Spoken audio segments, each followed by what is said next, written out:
Sabi mo, ako ang buhay mo.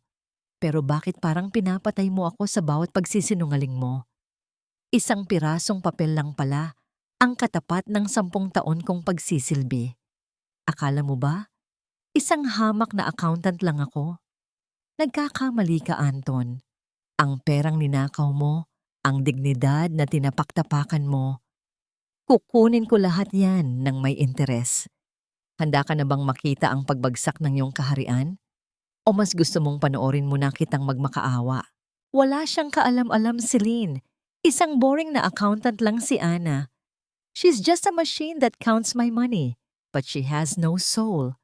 Don't worry, Hon. Kapag nakuha ko na ang pirma niya sa mga papeles, itatapon ko na siya na parang basahang marumi at wala nang silbi. Ang boses na yon ni Anton, ang boses na dati ay nagpapatibok ng puso ni Ana sa tuwa. Ngayon, ay tila isang matalim na bubog na dahan-dahang humihiwa sa kanyang pandinig. Nakatayo si Ana sa labas ng pintuan ng kanilang silid, bit-bit ang isang tray ng mainit na kape at ang paboritong ensaymada ni Anton. Ngayong araw ang kanilang ika-10 anibersaryo. Buong umaga siyang nag-abala sa kusina. Tinitiis ang hapdi ng hiwa sa kanyang daliri mula sa paghahanda ng paborito nitong almusal dahil lamang sa pagnanais na makita ang ngiti sa mga labi ng asawa. Ngunit ang nanggiting iyon ay hindi pala para sa kanya. Ang pagmamahal na itinanim niya sa loob ng isang dekada ay tila mga tuyong dahon na winawalis lamang ni Anton patungo sa basurahan.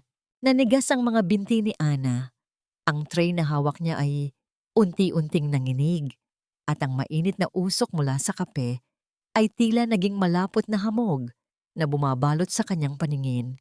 Narinig niya ang malanding tawa ni Celine sa kabilang linya ng telepono, isang tunog na tila ng uuyam sa bawat sakripisyong ginawa ni Ana para sa pamilyang ito. Siya ang tumayong haligi nang mawala ng trabaho si Anton. Siya ang nagpuyat para ayusin ang mga taksat utang ng kumpanya nito. At ngayon, siya ay isa na lamang boring na makina sa paningin ng lalaking pinag-alayan niya ng kanyang buhay. Dahan-dahang ibinaba ni Ana ang tray sa maliit na lamesa sa hallway. Wala siyang ginawang ingay. Kahit ang kanyang paghinga ay tila tumigil, natatakot na baka ang munting tunog ng kanyang pagkawasak ay makaabala sa masayang pakikipag-usap ng kanyang asawa sa kabit nito. Pumasok siya sa banyo at tiningnan ang sarili sa salamin. Ang mga mata niyang dati ay puno ng ningning, ay tila 2 hungkag na balon ng pait. Huminga siya ng malalim, ngunit ang hangin ay tila naging mga tinik sa kanyang lalamunan. Hindi siya sumigaw, hindi siya nagmura. Ang tanging maririnig sa maliit na espasyong yon ay ang mahinang pagpatak ng tubig mula sa gripo na tila sumasabay sa mabagal na pagdurugo ng kanyang puso. Isang pirasong papel ang nakita niya sa bulsa ng kanyang apron. Isang bank statement na kinuha niya mula sa mailbox ni Nino, mailbox, kaninang umaga. Ang joint account nilang mag-asawa, ang perang pinag-ipunan niya para sa kanilang pangarap na magkaanak, ay halos simot na. 5 piso na lamang ang natitira. Sa bawat numerong nakikita niya sa papel, naaalala ni Ana ang bawat oras ng kanyang pagtatrabaho, ang bawat tipid na ginawa niya para lamang may maipundar silang dalawa. Lahat ng yon ay napunta lamang sa mga hotel, alahas, at sugal ni Anton. Ang bawat sentimo ng kanyang pagmamahal ay naging bala na ngayon ay nakatutok sa sarili niyang dibdib. Nanginginig ang kanyang mga kamay habang hinahawakan ang gilid ng lababo. Ang lamig ng porselana ay tila gumagapang sa kanyang buong katawan. Pinapatigas ang kanyang kalooban. Tumingala siya at pilit na nilunok ang mapait na laway na namumuo sa kanyang bibig. Sa loob ng 10 taon ng pagiging tapat na accountant ng buhay ni Anton, bakit ngayon ko lang nabilang ang halaga ng sarili kong pagkakamali? Paano naging ganito kadali para sa kanya na burahin ang lahat ng pinagsamahan namin sa isang iglap lang? Hindi pa natatapos ang lahat. Habang naririnig ni Ana ang mga yabag ni Anton na papalapit sa pinto ng banyo, mabilis niyang pinunasan ang kanyang mga mata. Inayos niya ang kanyang buhok at muling isinuot ang maskara ng isang masunurin at boring na asawa. Ngunit sa likod ng kanyang mga mata, ang calculator ng kanyang isipan ay nagsisimula na muling gumana. Ngunit sa pagkakataong ito, hindi na para ayusin ang buhay ni Anton, kundi para bilangin ang bawat sentimong dapat niyang bawiin. Nang bumukas ang pinto, sumalubong sa kanya ang mapanlinlang na ngiti ni Anton. "Good morning, Hon. Bakit ang aga mong gising? Happy anniversary!" Sabi nito sabay halik sa kanyang noo. Ang halik na yon, na dati ay tila langit, ngayon ay tila laso na dumidikit sa kanyang balat. Ngumiti si Ana, isang nangiting hindi umaabot sa kanyang mga mata.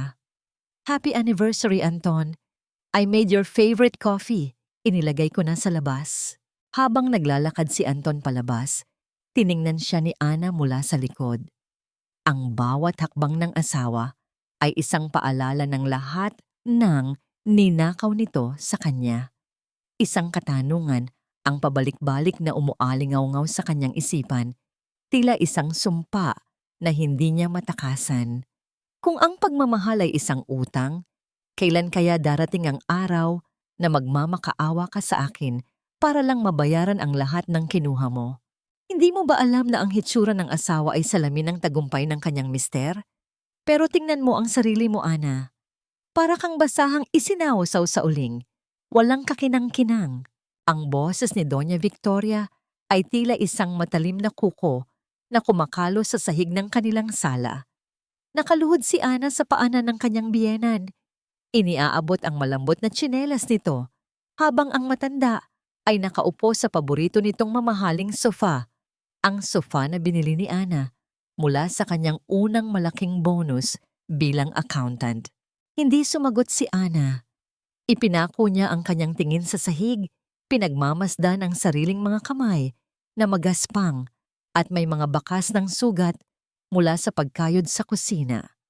Sa bawat salitang lumalabas sa bibig ng kanyang biyenan, nararamdaman ni Ana ang tila pagpisil sa kanyang puso, dahan-dahan ngunit mariin, hanggang sa mawalan siya ng hininga. "Mama, hayaan mo na siya. Sadyang kuripot lang talaga iyan kaya ayaw bumili ng bagong damit. Mas gusto niyang magmukhang katulong kaysa maging asawa ng isang executive," dagdag ni Anton habang prenteng nagbabasa ng dyaryo at humihigop ng kape. Ang bawat higop ni Anton ay tila isang sampal sa mukha ni Ana. Naalala niya ang narinig na usapan kanina, ang pagtataksil, ang perang ninakaw nito sa kanilang kinabukasan. Ngunit heto siya, nananatiling tikom ang bibig, tinitiis ang bawat insulto na tila mga maliliit na patak ng asido na tumutunaw sa kanyang pagkatao. Ito ang tinatawag nilang tiis, isang pagtitiis na itinuro sa kanya ng lipunan. Ngunit ngayon ay nagiging lason na unti-unting pumapatay sa kanyang kaluluwa. Dahan-dahang tumayo si Ana at naglakad patungo sa kusina. Naramdaman niya ang panginginig ng kanyang mga tuhod. Sa bawat hakbang, tila may mga tinik na bumabaon sa kanyang talampakan. Pagdating sa lababo, hinawakan niya ng mahigpit ang gilid nito. Ang lamig ng bakal ay nagbigay sa kanya ng panandaliang malay mula sa namamanhid na sakit. Inisip niya ang lahat ng mga gabi na hindi siya natulog para lamang tapusin ang financial reports ng kumpanya ni Anton. Inisip niya ang mga pagkakataong nag-ulam lamang siya ng bagoong para lang may maipadalang allowance si Anton sa kanyang pamilya noong nagsisimula pa lamang ito. Ang lahat ng sakripisyong yon nauwi lamang sa tawag na basahang isinawsaw sa ulo. "Ana, ang kape ko nalamig na. Palitan mo ito." Sigaw ni Anton mula sa sala.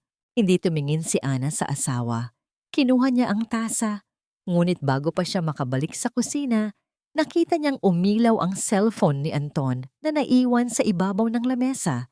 Isang abiso ng mensahe ang lumitaw sa screen. Isang pangalan ang nakaukit doon. Celine. "Hon, nasaan na ang pangako mong bahay? Sabi mo, paaalisin mo na ang boring mong asawa para tayo na ang tumira dyan. I'm waiting." Ang mga salitang iyon ay tila isang malakas na pagsabog sa loob ng ulo ni Ana. Ang kanyang pandinig ay napuno ng nakatutuling ingay, isang matinis na tunog na tila nagmumula sa kailaliman ng kanyang pagkabigo. Ang tasa ng kape na hawak niya ay unti-unting tumagilid at ang itim na likido ay dahan-dahang pumatak sa kanyang puting apron, tila isang mantsa ng kasalanang hindi na kailanman mabubura. Sa sandaling iyon, ang huling hibla ng kanyang pagiging martir ay tuluyan ng naputol. Ang sakit na kanina ay tila isang malamig na bato ay biglang nagliyab, naging isang nagbabagang galit na gumagapang sa kanyang mga ugat. Tumingin siya sa direksyon ni Anton na kasalukuyang tumatawa habang nakikipag-usap sa kanyang ina. Isang mapait na katanungan ang pabalik-balik na gumugulo sa kanyang isipan. Hanggang kailan ko kailangang magpanggap na bulag habang ang sarili kong bahay ay dahan-dahan nang tinitibag sa harap ng aking mga mata? Ibinaba ni Ana ang tasa sa lamesa nang may sapat na diin para mapansin ni Anton. Tumingala siya at diretsyong tumingin sa mga mata ng kanyang asawa. Sa unang pagkakataon, sa loob ng 10 taon, wala nang bakas ng takot o pagsunod sa kanyang mga mata. Ang tanging naroon ay isang malamig at matalim na determinasyon. Bakit, Ana? May problema ba? Tanong ni Anton, tila naiirita sa pananahimik ng asawa. Ngumiti si Ana, isang nanangiting tila isang babala ng paparating na bagyo. Wala, Anton. Iniisip ko lang kung gaano kalaki ang kailangang bayaran ng isang tao kapag ninakawan niya ang maling babae. Bago pa makasagot si Anton, mabilis na kinuha ni Ana ang kanyang sariling bag at lumabas ng pinto. Habang naglalakad siya palayo sa bahay na itinuring niyang kuta, naramdaman niya ang malamig na hangin na humahaplos sa kanyang mukha. Ngunit sa likod ng kanyang isipan, isang lihim na plano ang nagsisimula ng mabuo. Sino ang tunay na nagmamay-ari ng lupang kinatatayuan ng bahay na ipinangako ni Anton kay Celine? Isang maliit na alaala mula sa mga dokumentong itinago ni Ana ang biglang nagparamdam. Nakatayo si Ana sa sulok ng isang madilim na eskinita. Ang kanyang mga mata ay nakapako sa nagliliwanag na salamin ng isang mamahaling restaurant sa tapat. Ang ulan ay dahan-dahang pumapatak, tila mga luhang hindi na kayang ilabas ng kanyang mga mata. Binabasa ang kanyang lumang blusa na ilang beses na niyang tinahian ng tastas. Sa loob ng marangyang gusali, nakikita niya ang isang pamilyar na anino, si Anton, ang lalaking sinumpaan niyang makakasama sa hirap at ginhawa. Ngayon ay tila isang estranghero sa gitna ng mga kristal na baso at mamahaling alak. Sa tabi nito ay si Celine, isang babaeng ang ganda, ay tila isang lason na binalot sa sutla. Ang suot nitong kwintas ay kumikinang sa ilalim ng mga chandelier. At alam ni Ana, sa bawat kislap niyon ay may katumbas na pawis at puyat na ninakaw mula sa kanya. Pinagmasdan ni Ana kung paano gupitin ni Anton ang steak para kay Celine, kung paano nito haplusin ang kamay ng dalaga nang may lambing na matagal nang pumanaw sa kanilang sariling tahanan. Ang bawat tawa ni Anton ay tila isang martilyong pumupukpok sa bawat alaala ng kanilang pagsasama. Ang hapdi sa dibdib ni Ana ay hindi na lamang basta sakit. Ito ay isang malalim at gumagapang na pagkapahiya. Dahan-dahang humakbang si Ana patungo sa pintuan ng restaurant. Ang bawat pag-apak niya sa basang semento ay tila isang hakbang patungo sa sarili niyang bitayan. Ngunit kailangan niyang makita. Kailangan niyang maramdaman ang bawat talim ng katotohanan upang tuluyan ng mamatay ang natitirang pag-asa sa kanyang puso. Nang pumasok siya, ang amoy ng mamahaling pabango at masasarap na pagkain ay tila sumakal sa kanya. Ang lahat ng tao ay nakatingin. Isang babaeng basang-basa, may bitbit na lumang bag, at may mga matang tila nakakita ng multo. Hindi niya yon pinansin. Dire-diretso ang kanyang lakad patungo sa lamesa ni na Anton. Anton, mahinang sambit ni Ana. Ang kanyang boses ay nanginginig, tila isang dahon na hinahampas ng malakas na hangin. Tumigil ang tawanan. Lumingon si Anton at sa halip na gulat o pagsisisi, ang rumehistro sa mukha nito ay matinding pagkadiri at galit. Anong ginagawa mo rito, Ana? Hindi mo ba nakikita? May mahalaga akong business meeting. Umalis ka na. Nakakahiya ka. Tumingin si Celine kay Ana mula ulo hanggang paa. Isang mapang-aping na ngiti ang gumuhit sa mga labi nito. So, ito pala ang asawa mo, Anton. Sabi mo sa akin, may sakit ang katulong niyo kaya ikaw ang nag-aasikaso sa bahay. I didn't know na ang boring accountant mo ay marunong din palang mag-stock. Celine, please don't mind her. Masyado lang siyang emosyonal dahil hindi siya sanay sa mga ganitong lugar. Sagot ni Anton habang hinahawakan ng kamay ni Celine upang pakalmahin ito. Hindi nakapagsalita si Ana. Ang kanyang lalamunan ay tila tinubuan ng mga tinik. Tumingin siya sa kwintas na suot ni Celine, ang kwintas na pinag-ipunan niya ng 3 taon para sana sa pag-aaral ng kanilang magiging anak. Ang kanyang mga kamay ay naikuyumam niya sa ilalim ng lamesa hanggang sa bumaon ang kanyang mga kuko sa sariling palad. Why are you still standing there? Para kang basang aso na naghihintay ng pagkain. Sabi ni Celine nang may malakas na boses na nakakuha sa atensyon ng ibang mga customer. Kinuha nito ang baso ng malamig na tubig sa lamesa. You look so dusty, Ana. Let me help you freshen up. Sa isang iglap, naramdaman ni Ana ang lamig ng tubig na tumatama sa kanyang mukha, dumadaloy pababa sa kanyang leeg at dibdib. Ang lahat ay tila tumigil. Ang tanging naririnig niya ay ang mahinang tawanan ni Celine at ang buntong hininga ng inis ni Anton. Now leave. Huwag mong sirain ang gabi namin. Utos ni Anton nang hindi man lamang tinitingnan ang asawang basang-basa at nanginginig sa gitna ng restaurant. Tumalikod si Ana. Ang kanyang mga hakbang ay mabigat, tila hinihila siya ng kailaliman ng lupa.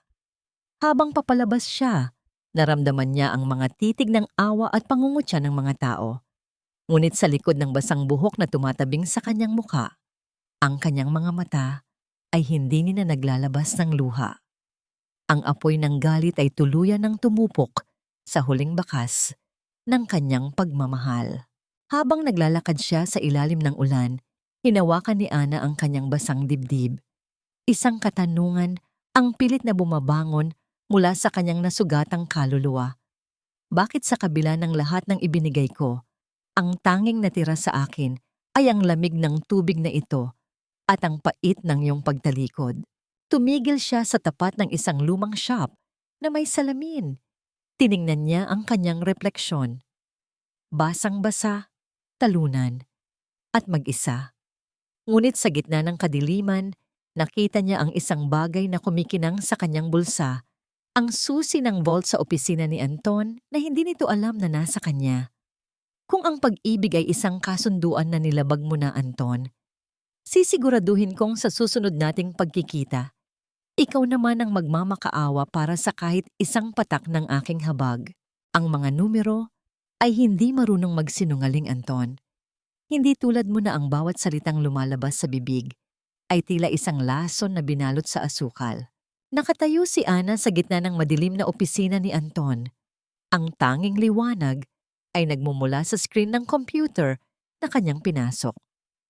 Ang katahimikan ng gusali ay tila isang malapot na kumot na bumabalot sa bawat pintig ng kanyang puso. Malamig ang hanging nagmumula sa aircon, ngunit ang bawat butil ng pawis sa noo ni Ana ay nagpaparamdam ng init ng kaba at determinasyon. Ang amoy ng pamilyar na pabango ni Anton ay nakakapit pa rin sa mga kurtina, isang paalala ng lalaking akala niya ay kilala niya, ngunit isang halimaw pala na nagtatago sa likod ng mamahaling suit. Dahan-dahang hinawakan ni Ana ang mouse. Ang bawat pag-click niya ay tila isang malakas na tunog sa gitna ng katahimikan. Bawat galaw ay may kaakibat na panganib. Binuksan niya ang lihim na folder na nakatago sa ilalim ng maraming subfolders ng kumpanya. Doon, Sa harap ng kanyang mga mata, bumulaga ang katotohanan na mas masakit pa sa anumang sampal. Malversation, embezzlement. Ang bawat perang ipinambibili ni Anton ng mga regalo para kay Celine, ang bawat gabing inilalagay nito sa kasino ay galing sa pondo ng kumpanya na pinaghirapan nilang itaguyod. Nakita ni Ana ang mga peking resibo at ang mga binagong balanse. Ang bawat numero ay tila isang testigo na sumisigaw ng hustisya. Napahawak si Ana sa kanyang dibdib. Isang alaala ang biglang sumagi sa kanyang isipan. Ang mga gabi 10 taon na ang nakalilipas kung kailan siya ang nagpupuyat para turuan si Anton sa kanyang board exams. Siya ang nagtimpla ng kape, siya ang nag-ayos ng mga reviewers, at siya ang nagsakripisyo ng sariling pangarap na maging Certified Public Accountant, CPA. Agad, para lamang unahin ang kinabukasan ng asawa. Tinuruan kita kung paano bumilang, Anton, pero hindi ko akalain na gagamitin mo ang talinong ibinigay ko para bilangin ang bawat paraan kung paano mo ako maloloko. Ang pait ay tila isang lason na dumadaloy sa kanyang lalamunan. Hindi niya mapigilan ang panginginig ng kanyang mga kamay habang inililipat ang mga files sa kanyang lihim na drive. Ang bawat dokumento ay isang piraso ng katibayan na wawasak sa kaharian na itinayo ni Anton sa ibabaw ng mga kasinungalingan. Sa gitna ng kanyang pagmamadali, narinig ni Ana ang isang tunog mula sa hallway. Ang mabigat na yabag ng mga sapatos na papalapit sa pintuan ng opisina. Ang tunog ng pag-ikot ng doorknob ay tila isang babala ng kamatayan. Mabilis niyang pinatay ang monitor, ngunit ang liwanag ng CPU ay nananatiling nakabukas, tila isang nanunuksong mata sa dilim. Sumiksik si Ana sa ilalim ng malaking lamesa ni Anton. Ang kanyang hininga ay pinigil niya. Ang kanyang puso ay tila gustong kumawala sa kanyang dibdib sa tindi ng kaba. Narinig niya ang pagpasok ng isang tao. Ang sinag ng isang flashlight ay gumagapang sa dingding, dahan-dahang papalapit sa kinaroroonan niya. Sino yan? May tao ba rito? Ang boses ng security guard ay seryoso at puno ng hinala. Nanatiling hindi gumagalaw si Ana. Ang dumi at alikabok sa ilalim ng lamesa ay tila sumasakal sa kanya, ngunit mas natatakot siya sa posibleng mangyari kapag nahuli siya. Kung malalaman ni Anton na pinasok niya ang opisina, mawawala ang lahat ng kanyang pinaghirapang plano. Ang flashlight ay tumigil sa mismong tapat ng upuan ni Anton. Naramdaman ni Ana ang lamig ng pawis na gumagapang sa kanyang likod. Isang katanungan ang pilit na bumabangon sa kanyang isipan. Tila isang panalangin sa gitna ng desperasyon. Kung mahuli man ako ngayon, sapat na ba ang mga nakita ko para mapatunayan na ang lahat ng luha ko ay may katapat na halaga? Biglang tumunog ang walkie-talkie ng guard, isang matinis na ingay na bumasag sa tensyon. Roger, papunta na ako sa lobby. Sagot ng guard bago mabilis na lumabas ng silid. Nakahinga ng maluwag si Ana, ngunit ang kanyang tagumpay ay panandalian lamang. Paglabas niya sa ilalim ng lamesa, nakita niyang may isang bagay na nahulog mula sa kanyang bag, ang litrato nilang mag-asawa na kinuha niya sa mesa ni Anton para ibaon sa pait. Ngunit sa pagdampot niya nito, napansin niya ang isang sobreng nakadikit sa likod ng drawer na hindi niya nakita kanina. Dahan-dahan niyang binuksan ang sobre. Sa loob niyon ay isang dokumentong hindi niya inaasahan. Isang kasunduan ng pagbebenta ng lupang kinatatayuan ng kanilang bahay at ang nakapirma bilang bagong may-ari ay hindi si Anton at hindi rin si Celine. Bago pa man niya mabasa ang pangalan, bumukas ang ilaw ng opisina. Ana, anong ginagawa mo rito sa oras na ito? Ang boses ni Anton ay hindi puno ng galit, kundi ng isang nakakatakot na kalmado. Nakatayo ito sa pintuan, suot ang kanyang kurbata na maluwag na, at ang mga mata nito ay nakatitig ng diretso sa sobrang hawak ni Ana. Akala mo ba ay mas matalino ka sa akin dahil lamang sa alam mo kung paano magbalanse ng mga numero? You're pathetic, Ana. Isang hamak na accountant na nagkakalkal sa basura ng buhay ko para lang makahanap ng rason para mapansin kita? You are literally going insane. Ang boses ni Anton ay tila isang malamig na hampas ng hangin sa gitna ng nagyayelong gabi. Lumapit siya kay Ana. Ang bawat hakbang niya ay tila pag-apak sa natitirang piraso ng dignidad na hawak ng kanyang asawa. Habang papalapit siya, ang amoy ng alak at mamahaling tabako ay tila sumasakal sa hininga ni Ana. Isang paalala na habang siya ay nagdurusa sa hirap, ang lalaking ito ay namumuhay sa luho gamit ang kanyang pawis.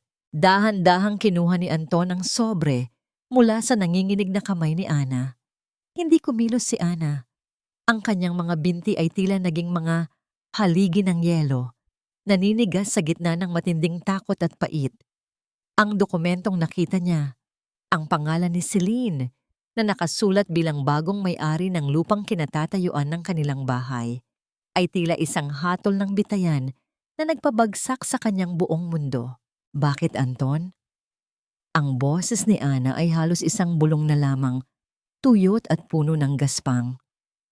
Ang lupang ito ang pamana ng mga magulang ko. Ito ang huling alaala nila. Paano mo nagawang ibigay ito sa kanya? Tumawa si Anton. Isang maikli at mapanuyang tawa na tila humihiwa sa katahimikan ng opisina.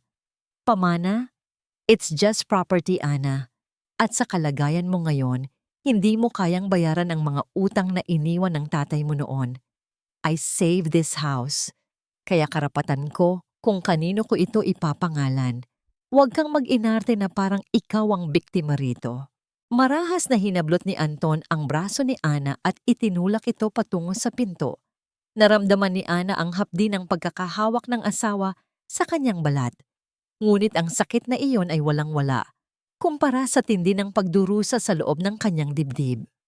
Ang kanyang puso ay tila isang pirasong papel na paulit-ulit na nilulukot at pinupunit hanggang sa wala nang matira, kundi mga pira-pirasong alaala. Nang makauwi sila sa kanilang bahay, ang bahay na tila naging isang kulungan ng kanyang mga pangarap, diretsong pumasok si Ana sa kanyang silid. Binuksan niya ang kanyang maliit na jewelry box, ang tanging bagay na nag-uugnay sa kanyang yumaong ina. Ngunit ang kanyang hininga ay biglang napatid.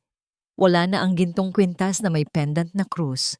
Ang kwintas na sinabi ni Anton na ipapaayos niya nung nakaraang buwan. Naalala ni Ana ang nakitang post ni Celine sa social media.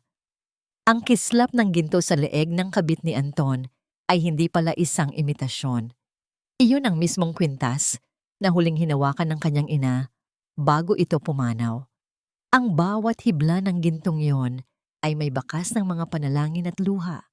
At ngayon ay ginagamit na lamang na palamuti ng isang babaeng sumisira sa kanyang buhay. Napaupo si Ana sa sahig. Ang lamig ng tiles ay tila gumagapang sa kanyang buong katawan, ngunit hindi siya umiyak. Ang kanyang mga luha ay tila natuyo na sa tindi ng init ng galit na naglalayab sa kanyang puso. Hinawakan niya ang kanyang dibdib, sinusubukang pakalmahin ang mabilis na tibok ng kanyang puso, na tila isang ibon na nagpupumiglas sa loob ng isang masikip na hawla. Bakit kailangang pati ang mga alaala ng mga taong nagmahal sa akin ay maging bahagi ng iyong pagtataksil? Hanggang kailan mo balak ubusin ang lahat ng meron ako bago ka makaramdam ng kahit katiting na hiya? Sa dilim ng silid, ang tanging maririnig ay ang mabagal na paghinga ni Ana. Bawat hininga ay tila isang sumpa.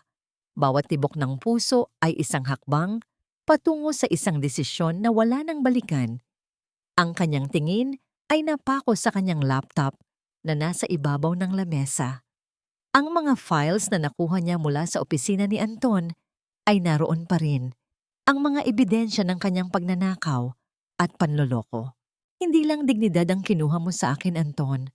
Bulong ni Ana sa hangin, ang kanyang boses ay tila isang malamig na pangako. Kinuha mo ang huling alaala ng aking ina. At dahil doon, titiyakin ko na bawat sentimong ninakaw mo Bawat luhang pumatak sa aking mga mata ay babayaran mo ng may kasamang interes. Biglang bumukas ang pinto ng silid. Nakatayo doon si Anton. Hawak ang isang baso ng alak. Ang mga mata ay puno ng mapanganib na ningning. Nga pala, Ana, sabi ni Anton habang nakangisi. May bisita tayo bukas. Huwag kang magpapakita sa kanya na ganyan ang hitsura mo. Celine is coming over for lunch. Be a good wife and cook something special for the future owner of this house. Ang pananahimik ay hindi laging tanda ng pagsuko, Ana. Minsan, ito ang pinakamalakas na sigaw ng isang pusong nagtitipon ng lakas para sa isang malaking bagyo. Ang mga salitang iyon ni Lola Rosa ay tila isang mainit na yakap sa gitna ng nagyayalong umaga. Nakaupo si Ana sa isang lumang bangko sa tapat ng bakod. Ang kanyang mga kamay ay mahigpit na nakahawak sa isang baso ng mainit na tsaa na ibinigay ng matanda. Ang sikat ng araw ay dahan-dahang sumisilip sa mga dahon ng mangga. Ngunit para kay Ana, ang mundo ay nananatiling balot ng kulay abo. Sa kanyang braso, ang kulay ube at asul na pasa mula sa pagkakahawak ni Anton kagabi ay tila isang mapait na tatak ng kanyang pagkadakila. Isang sugat na hindi kayang itago ng kahit anong haba ng manggas. Dahan-dahang hinawakan ni Lola Rosa ang nanginginig na kamay ni Ana. Ang balat ng matanda ay tuyot at kulubot, ngunit ang init na nagmumula rito ay tila nagbibigay ng buhay sa naninigas na daloy ng dugo ni Ana. Si Lola Rosa ang matagal ng kapitbahay ni Ana, ang nakasaksi sa bawat tawa, at ngayon ay sa bawat hikbi na pilit niyang itinatago sa loob ng 4 na dingding ng kanyang tahanan. Nakita ko sila kagabi, Hija. Mahinang dagdag ni Lola Rosa. Ang kanyang boses ay puno ng pait at simpatya. Ang lalaking iyon, hindi siya karapat-dapat sa bawat butil ng kanin na inihahain mo sa kanya. Ang pag-ibig ay hindi dapat mag-iiwan ng marka sa balat na kasing itim ng kanyang budhi. Yumuko si Ana. Ang bawat patak ng kanyang luha ay dahan-dahang sumasama sa tsaa. Lumilikha ng maliliit na alon sa loob ng baso.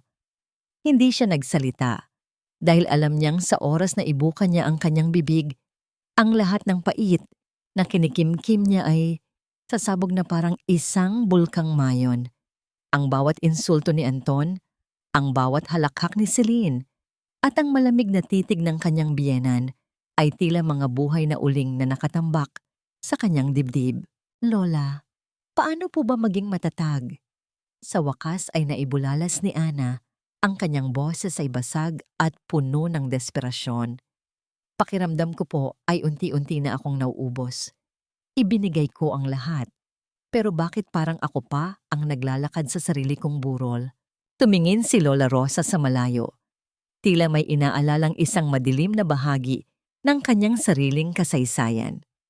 Pagkatapos, ay lumingon siya kay Ana nang may mga matang puno ng isang lihim na karunungan. Ang kawayan ay yumuyuko sa hangin. Hindi dahil mahina ito, kundi dahil alam nitong lilipas din ang bagyo. Pero ikaw, Ana, hindi ka lang kawayan. Ikaw ang lupa na kinatatayuan ng lahat. Tumayo si Lola Rosa at dahan-dahang naglakad patungo sa loob ng kanyang maliit na kubo. Pagbalik niya, may hawak na siyang isang luma at nanilaw na dokumento. Ang mga gilid nito ay tila kinain na ng panahon.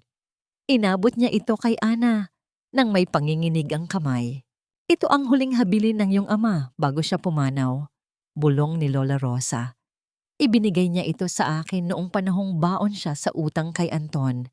Sinabi niya na, huwag kong ibibigay ito sa iyo hanggat hindi mo nararamdaman na wala ka ng ibang matatakbuhan.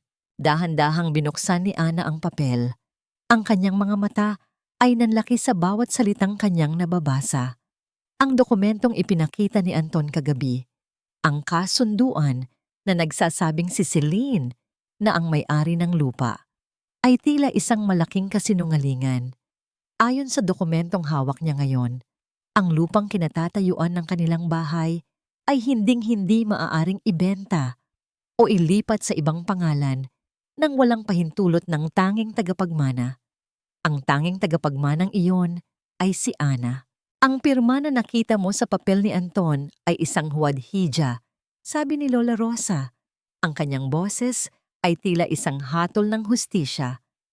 Ginamit niya ang kahinaan mo para paniwalain kang wala ka ng kapangyarihan.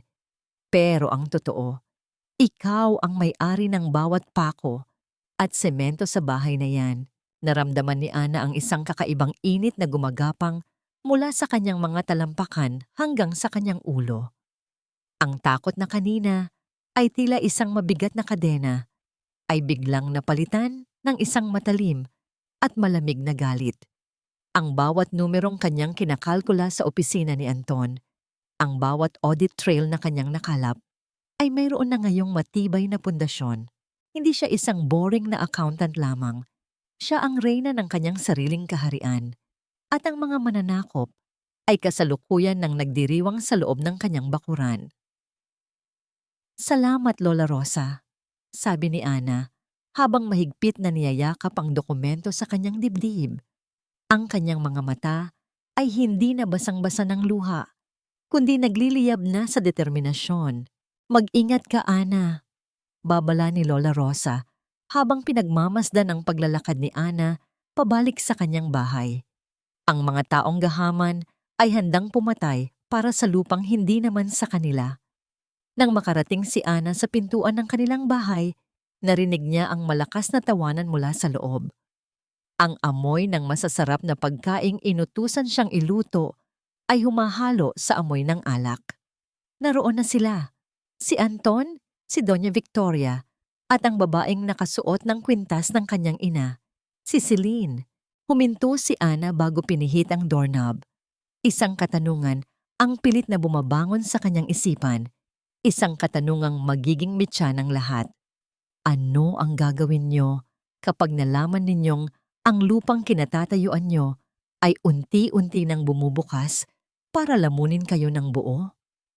Dahan-dahang pinihit ni Ana ang pinto. Ang liwanag sa loob ay tila sumisilaw sa kanya.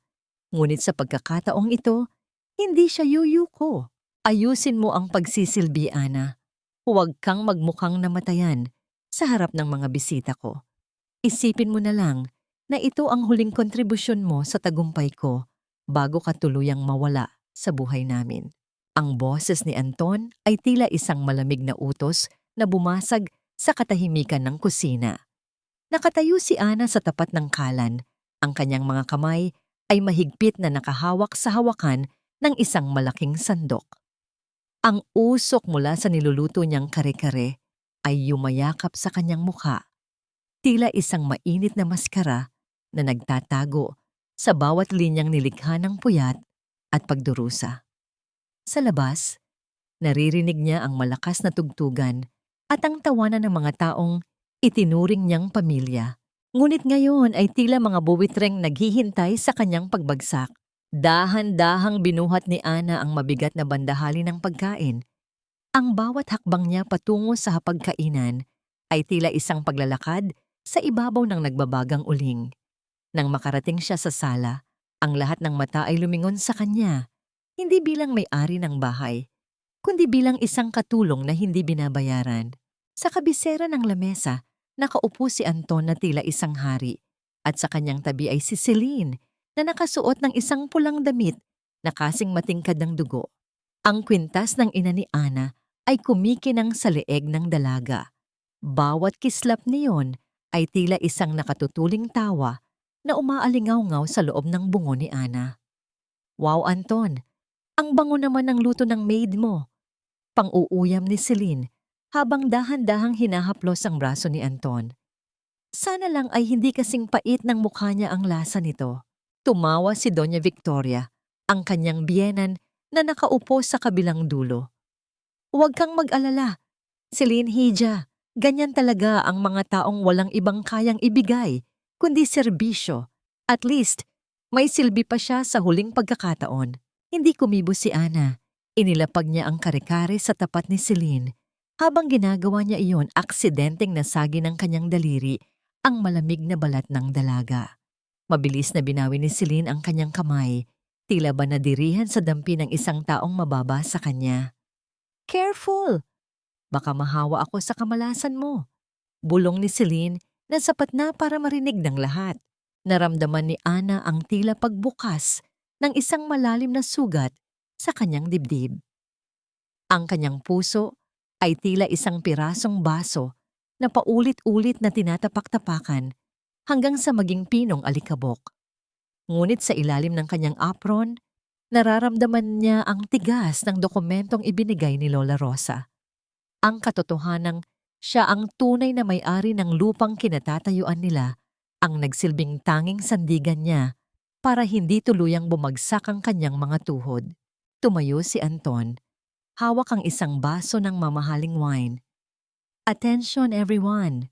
Gusto ko lang magpasalamat sa inyong lahat sa pagpunta para ipagdiwang ang bago kong posisyon sa kumpanya. At dahil ito ay araw ng mga bagong simula, mayroon akong mahalagang anunsyo. Tumingin si Anton kay Ana ng may halong pandidiri at pagkaawa. Isang mapanganib na ngiti ang gumuhit sa kanyang mga labi. Alam niyo naman na ang asawa kong si Ana ay matagal nang dumaranas ng matinding depresyon at mental instability. Panimula ni Anton, ang kanyang boses ay tila isang peking drama na pang-Oscar.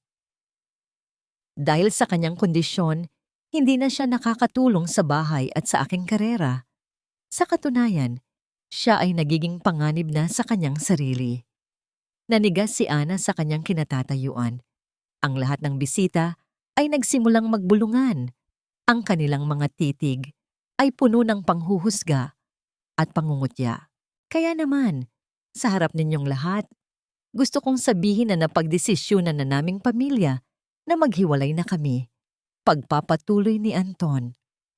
Ipinasa ko na ang mga papeles para sa annulment. At dahil sa kanyang kondisyon, mas mabuting ilipat siya sa isang pasilidad kung saan siya ay mas mapapangalagaan. Celine and I will be starting a new chapter together sa bahay na ito. Isang malakas na palakpakan ang sumunod, tila isang kulog na nagpabingi kay Ana. Ang mundo ay tila umiikot ng mabilis. Ang mga mukha ng mga tao ay naging malabo. Tanging ang nanunuya at nagtatagumpay na mukha ni Anton ang nananatiling malinaw sa kanyang paningin. Gaslighting sa harap ng maraming tao. Ang pagpatay sa kanyang pagkatao bago pa man siya tuluyang paalisin. What do you say, Ana? Tanong ni Anton habang nakangisi. Tila ba naghihintay sa kanyang pagkawasak. Hindi ba't ito ang gusto mo? Ang mapayapang pahinga? Tiningnan ni Ana si Anton. Pagkatapos ay kay Doña Victoria at huli ay kay Celine na kasalukuyang hinahawakan ng kwintas ng kanyang ina. Isang katanungan ang pabalik-balik na gumugulo sa kanyang isipan. Isang katanungang nagbibigay sa kanya ng isang nakakatakot na lakas. Hanggang kailan mo balak gamitin ang aking pananahimik para ipinta ang isang kasinungalingan na wawasak sa akin? At ano ang gagawin mo kapag ang baliw na asawa mo ay ang siyang humahawak sa susi ng iyong buong kinabukasan? Huminga ng malalim si Ana. Sa halip na umiyak o sumigaw, isang malamig na tawa ang dahan-dahang kumawala sa kanyang mga labi. Isang tawang nagpatahimik sa buong silid. Ang tawa ni Ana ay hindi tawa ng isang taong nawawala sa sariling katinuan, kundi tawa ng isang bilanggo na sa wakas ay nakakita ng butas sa pader ng kanyang selda. Sa gitna ng marangyang sala, kung saan ang bawat palamuti ay binili mula sa kanyang sariling bulsa, ang kanyang halakhak ay tila isang malamig na hanging umihip, nagpapatigil sa bawat bulungan at nagpapatigas sa mukha ni Anton. Anong nakakatawa, Ana? Ang boses ni Anton ay puno ng banta. Ang kanyang mga mata ay nanlilisik habang pilit na pinapanatili ang kanyang gentleman na imahe sa harap ng mga bisita. Sinasabi ko na nga ba, hindi ka na talaga normal. Look at yourself. You're making a scene. Dahan-dahang tumigil si Ana, ngunit ang nangiti sa kanyang mga labi ay nananatiling matalim. Hindi siya sumigaw, hindi siya nagmakaawa. Sa halip, lumapit siya sa lamesa at kinuha ang baso ng alak na hawak ni Celine.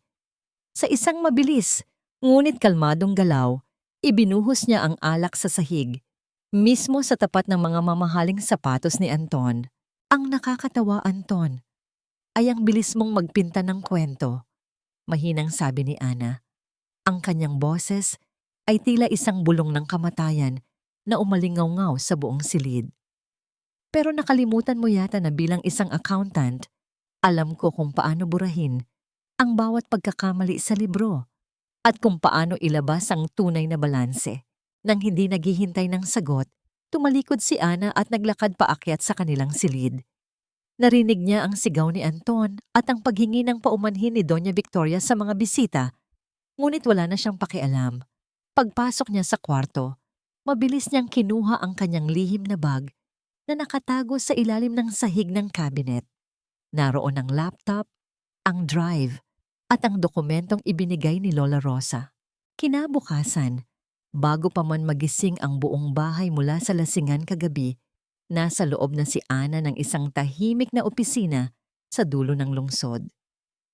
Ang amoy ng lumang papel at kape ay nagbigay sa kanya ng kapayapaan.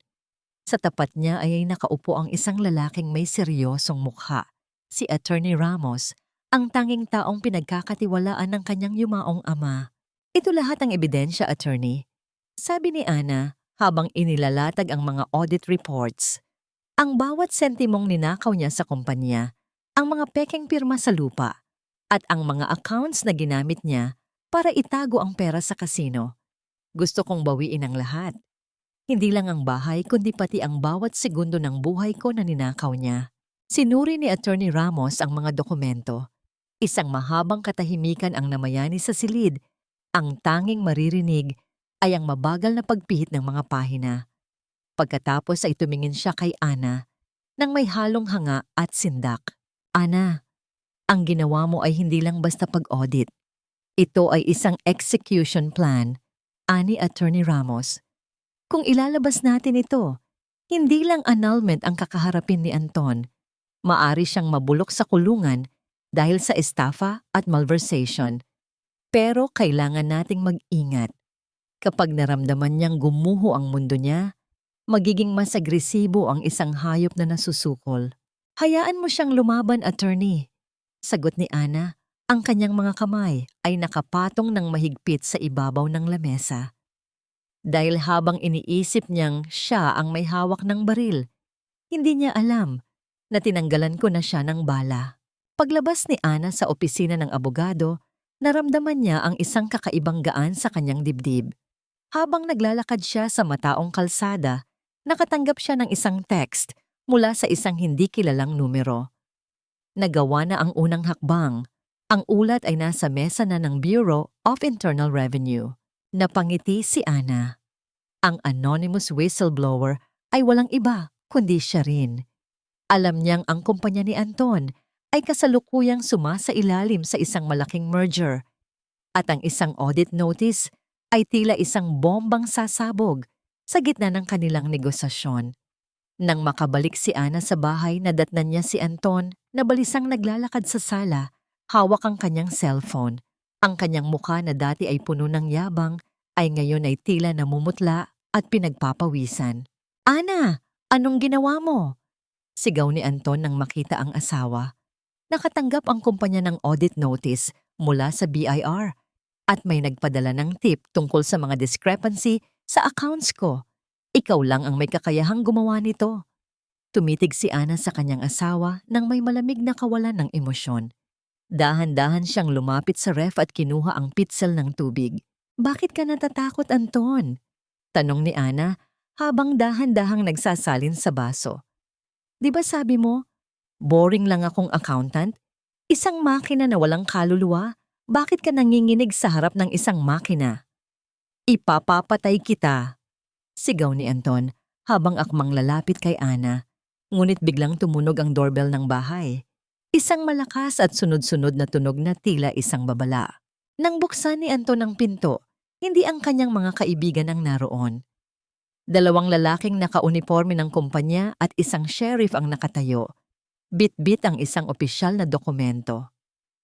Mr. Anton Santos, We are here to serve a temporary restraining order and a freeze order on all your identified assets, including this property, pending an investigation for large-scale malversation. Nanigas si Anton. Sa likod niya nakita ni Ana ang paglabas ni Celine mula sa kwarto. Gulo-gulo ang buhok at puno ng takot ang mga mata. Isang katanungan ang pilit na gumugulo sa isipan ni Anton habang nakatitig sa malamig na mga mata ni Ana. Paano nagawang gawin ito ng babaeng akala ko ay kontrolado ko sa ilalim ng aking mga paa? Ana, makinig ka sa akin. Alam kong pagod ka na. Alam kong naguguluhan ang isip mo. Kaya mo nagawa ang lahat ng ito. Pero isipin mo ang pamilya natin. Isipin mo ang 10 taon nating pinagsamahan. Hindi ba't nangako tayo na sa hirap at ginhawa ay magkasama tayo? Isang malaking pagkakamali lang ang lahat ng ito at ikaw lang ang makakaayos. Ang boses ni Anton ay tila isang malambot na musika, puno ng pekeng pagsisisi at lambing na matagal nang hindi naririnig ni Ana. Nakaupo sila sa loob ng kanilang silid. Ang tanging liwanag ay nagmumula sa isang maliit na lamp sa tabi ng kama. Hawak ni Anton ang nanginginig na kamay ni Ana. Dahan-dahan itong hinahaplos habang tinititigan siya ng may mga matang tila puno ng pag-ibig. Ngunit para kay Ana, ang dampi ng balat ni Anton ay tila paggapang ng isang uod sa kanyang braso. Pagkatapos ng pagbisita ng sheriff, biglang nagbago ang ihip ng hangin. Ang haring mapang-api ay naging isang tupa na nagmamakaawa.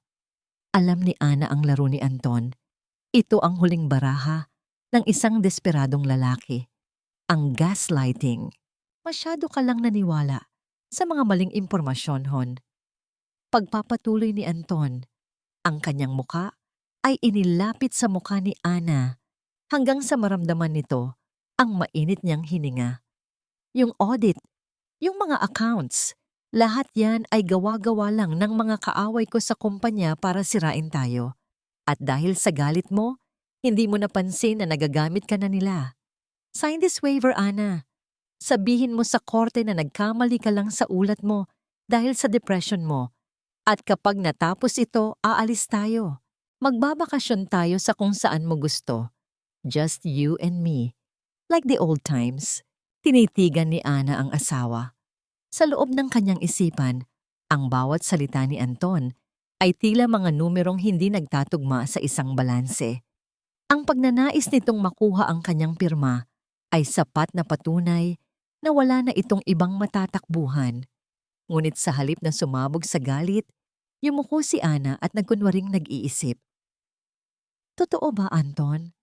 Mahal mo pa ba ako? Tanong ni Ana, ang kanyang boses ay mahina at tila puno ng pag-aalinlangan. Higit pa sa buhay ko, Hon, lahat ng ginawa ko, pati ang pakikitungo ko kay Celine, ay bahagi lang ng plano ko para protektahan ang assets natin. I had to play the part para hindi tayo mabaon sa utang. Trust me one last time. Isang mapait na ngiti ang dahan-dahang sumilay sa puso ni Ana, ngunit nanatiling malungkot ang kanyang mukha. Sige, magluluto lang ako ng hapunan natin. Pag-iisipan ko ang sinabi mo. Pumunta si Ana sa kusina. Inihanda niya ang paboritong beef caldereta ni Anton. Ang amoy ng nilaga ay pumuno sa bahay, isang pamilyar at payapang eksena na tila walang bahid ng anumang gulo.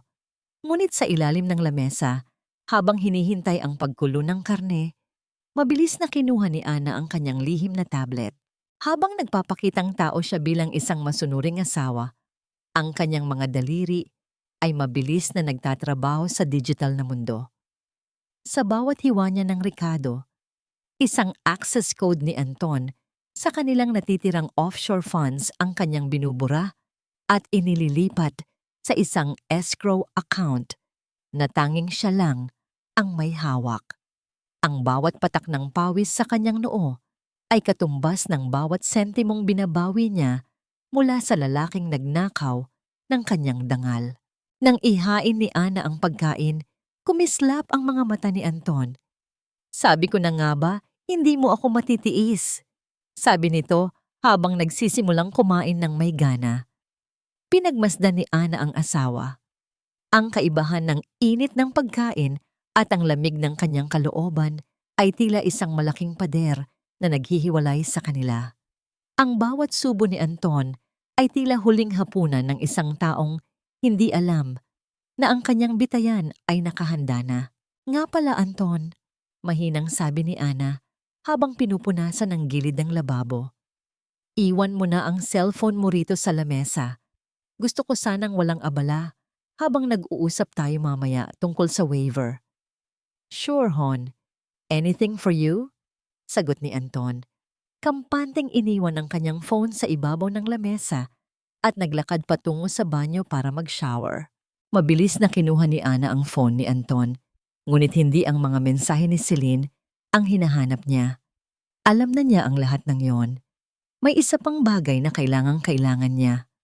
Ang mga voice recordings ng mga usapan ni Anton at ng kanyang accountant tungkol sa illegal na paglilipat ng pondo.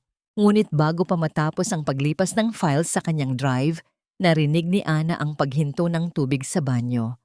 Mas mabilis kaysa sa inaasahan niya.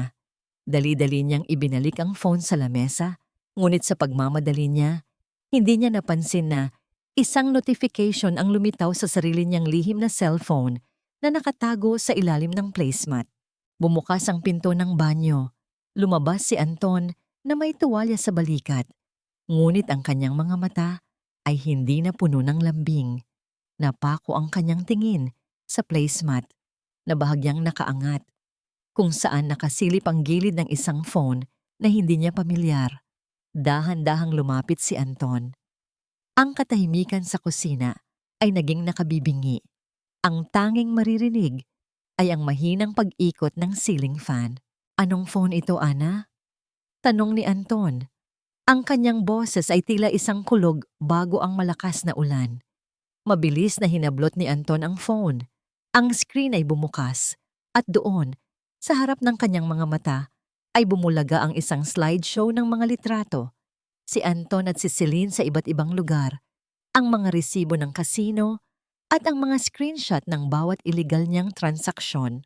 At sa pinakaibaba, may isang text message na kapapasok lang mula sa abogado ni Ana. Nakahanda na ang lahat para sa pag-aresto sa kanya bukas ng umaga. Dahan-dahang tumingin si Anton kay Ana. Ang kanyang mukha ay naging pula sa tindi ng galit. Ang mga ugat sa kanyang leeg ay tila puputok na. Ang gaslighting ay natapos na. At ang tunay na halimaw ay muling lumitaw. Akala mo ba talaga ay magtatagumpay ka?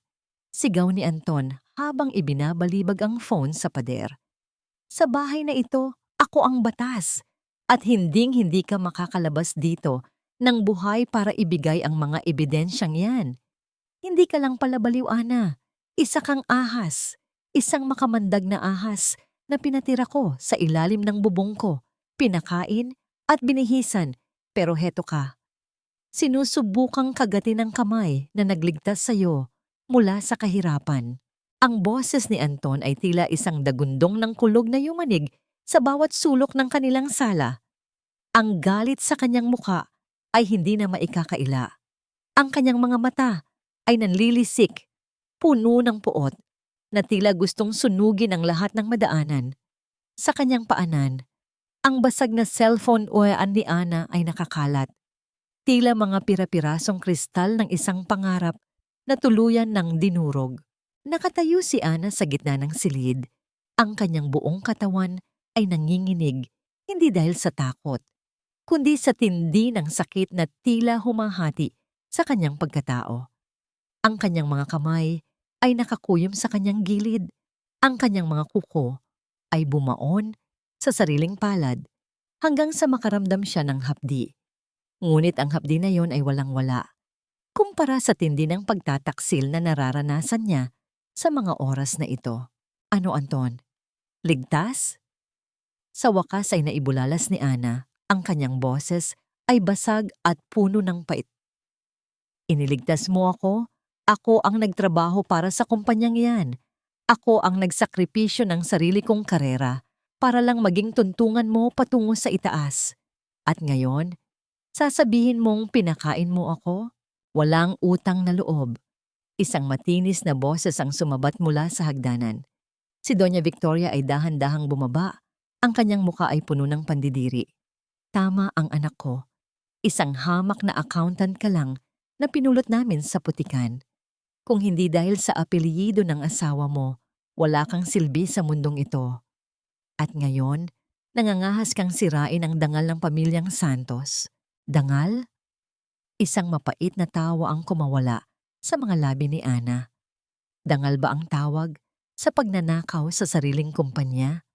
Dangal ba ang tawag sa pagpapakain sa kabit gamit ang perang pinaghirapan ng asawa? Doña Victoria, ang pamilyang ito ay matagal nang walang dangal mula nang hayaan niyo ang inyong anak na maging isang halimaw. Hindi na nakapagpigil si Anton. Marahas niyang hinablot ang braso ni Ana at kinaladkad ito patungo sa pintuan. Ang bawat hakbang ni Ana ay tila isang pagkakadapa sa madilim na bangin. Sinubukan niyang kumawala, ngunit ang lakas ni Anton ay tila isang malupit na kadenang sumasakal sa kanyang kalayaan. "Lumabas ka!" sigaw ni Anton habang binubuksan ang pinto. "Ayaw ko nang makita ang mukha mo sa bahay na ito. Mabulok ka sa lansangan kasama ang mga ebidensya mong walang kwenta." Sa isang malakas na tulak, bumagsak si Ana sa semento sa labas ng kanilang bahay. Kasabay nito ang pagbuhos ng malakas na ulan. Tila nakikiramay ang langit sa kanyang pagkawasak. Ang kanyang mga gamit, ang kanyang mga lumang damit, ang kanyang mga libro sa accounting, ay isa-isang itinapon ni Anton sa labas, bumagsak sa putikan at nabasa ng ulan. Ang huling itinapon ni Anton ay ang litrato ng kanilang kasal. Ang salamin niyon ay nabasag at ang mga mukha nilang masaya ay dahan-dahang nabura sa ilalim ng rumagasang tubig. "Huwag ka nang babalik, Ana!" Huling sigaw ni Anton bago ibinalibag ang pinto ng may matinding puwersa. Naiwang nakasubsob si Ana sa gitna ng kalsada. Ang lamig ng ulan ay tumatagos sa kanyang buto. Ang kanyang damit ay nakadikit sa kanyang katawan na tila isang mabigat na baluti ng kalungkutan. Ang bawat hikbi niya ay nilalamon ng tunog ng kulog. Sa sandaling iyon, ang 10 taon ng kanyang pagsisikap, pagmamahal, at sakripisyo ay tila dahan-dahang tinatangay ng agos ng tubig ulan patungo sa kanal. Ramdam niya ang bawat butil ng ulan na tumatama sa kanyang likod, tila mga maliliit na karayom na natusok sa kanyang pusong duguan.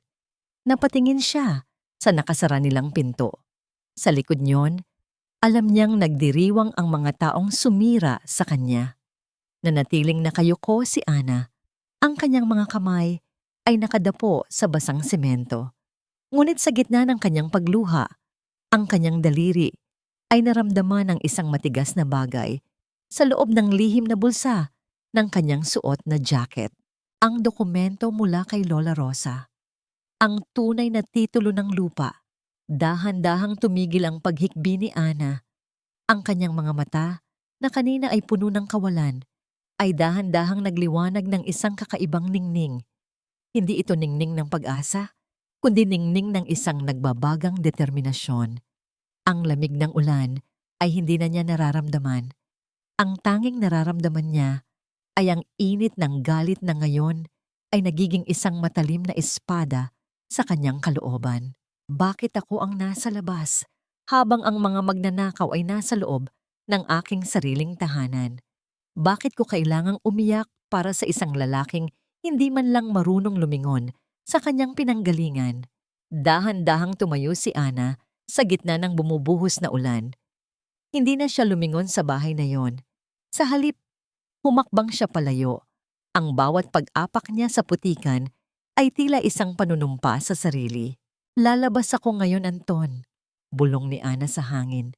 Ang kanyang boses ay tila isang malamig na pangako na mas malakas pa sa tunog ng bagyo.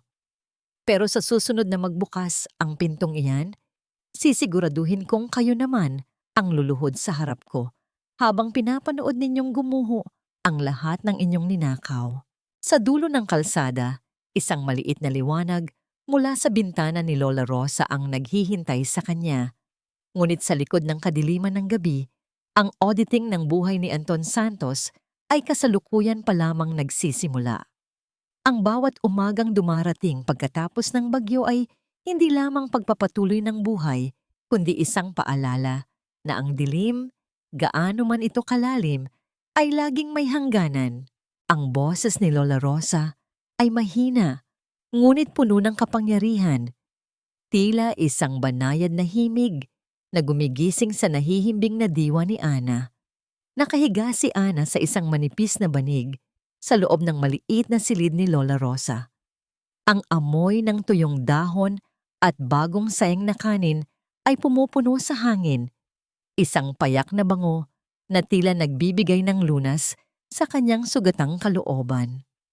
Ang sikat ng araw ay dahan-dahang sumisilip sa siwang ng bintanang gawa sa kawayan, nag-iiwan ng mga guhit ng liwanag sa kanyang mukha na tila mga daliri ng pag-asa. Dahan-dahang bumangon si Ana. Ang sakit sa kanyang katawan mula sa pagkakadapa sa semento kagabi ay naroon pa rin, ngunit ang bigat sa kanyang dibdib ay tila bahagyang gumaan. Tiningnan niya ang kanyang mga kamay, maputla, nanginginig, ngunit buhay. Wala na ang kanyang wedding ring. Iniwan niya iyon sa putikan sa labas ng bahay ni Anton, isang pirasong bakal na wala ng saysay sa isang pusong pinalaya na ng pait. Uminom ka muna ng mainit na salabat, Hija, sabi ni Lola Rosa habang iniaabot ang isang basong gawa sa putik. Ang katawan ay madaling gamutin, ngunit ang kaluluwa ay kailangan ng oras para muling mabuo. Salamat po, Lola, mahinang sagot ni Ana. Ang unang higop niya sa mainit na likido ay tila nagpapakalma sa kanyang mga ugat. Sa loob ng 10 taon, ngayon ko lang naramdaman na ang bawat paghinga ko ay para sa sarili ko na at hindi para sa taong unti-unting pumatay sa akin. Sa sumunod na mga linggo, ang maliit na kubo ni Lola Rosa ay naging isang nursery ng muling pagkabuhay ni Ana. Hindi siya nanatiling nakahiga sa kalungkutan. Sa tuwing sumasapit ang umaga, binubuksan niya ang kanyang laptop at inilalabas ang kanyang mga lumang libro. Ang boring na accountant na tinawag ni Anton ay muling nag-aaral, muling naghahasa ng kanyang talino na tila isang matalim na espada na matagal nang kinalawang sa imbakan.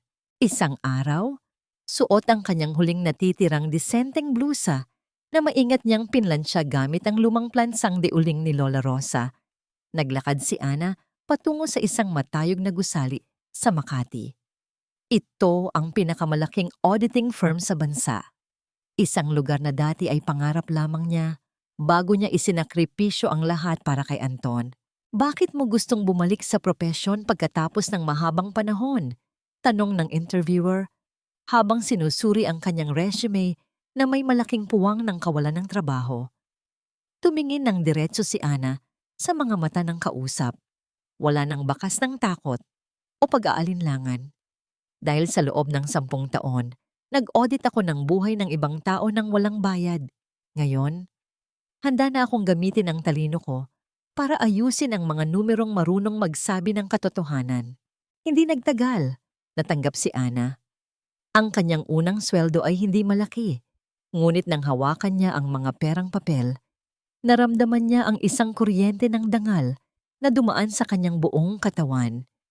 Hindi ito perang binigay ni Anton. Hindi ito perang ninakaw mula sa kumpanya. Ito ay bunga ng kanyang sariling talino at pagpapakapagod. Sa bawat gabi na umuwi siya kay Lola Rosa, may dala siyang maliit na supot ng prutas o tinapay. Ang bawat sentimong ibinabayad niya sa matanda para sa upa ay tila isang handog ng pasasalamat. Ang kanyang mukha ay nagsimulang magkaroon ng kulay.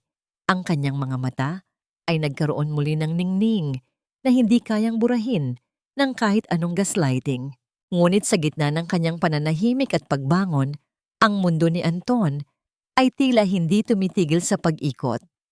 Isang hapon, habang naglalakad si Ana pauwi, nakita niya ang isang pamilyar na kotse na nakaparada sa tapat ng kanilang dating bahay. Mula sa loob, lumabas si Celine. Ang mukha ay masaya, ngunit may isang bagay na kakaiba sa kanyang tindig. Dahan-dahang hinaplos ni Celine ang kanyang tiyan habang nakangiti kay Anton na bumaba rin ng kotse para alalayan siya. Ang bawat galaw ni Anton ay puno ng pag-iingat at lambing. Ang lambing na hindi niya kailanman ibinigay kay Ana noong panahong naghihintay siya ng pagkilala. Mag-iingat ka, hon. Baka mapagod ang baby natin. Narinig ni Ana ang boses ni Anton na dinala ng hangin. Nanigas si Ana sa gilid ng kalsada. Ang balita ay tila isang malakas na sampal na muling nagpagising sa kanyang sakit. Buntis si Celine at narinig niya mula sa mga usap-usapan sa kapitbahay na balak na ni Anton na pakasalan ang dalaga sa lalong madaling panahon para maging legal ang bata at makuha ang buong kontrol sa mga ari-arian na akala nila ay kanila na. Ang pait ay muling gumapang sa lalamunan ni Ana. Ngunit sa pagkakataong ito, hindi ito naging luha. Ang bawat tibok ng kanyang puso ay naging isang babala. Buntis ka, Celine. Isang bagong buhay ang dinadala mo sa mundong itinayo ninyo sa pagnanakaw at panloloko. Akala niyo ba ay hahayaan ko kayong maging masaya sa ibabaw ng aking pagkawasak? Huminga ng malalim si Ana habang tinititigan ang kanyang dating tahanan. Ang kanyang plano ay kailangang mas mabilis pa sa kanilang mga hakbang. Ang pagbangon niya ay hindi lamang tungkol sa kanyang sarili. Ito ay tungkol sa pagtiyak na ang bawat butil ng karma ay makakarating sa pintuan ni Anton bago pa man maisilang ang bunga ng kanyang pagtataksil. I'm sorry, sir, pero declined po ang lahat ng cards ninyo. Baka po gusto ninyong sumubok ng ibang paraan ng pagbabayad. Ang boses ng sales lady sa mamahaling boutique ay tila isang malakas na sampal na yumanig sa pagkatao ni Anton.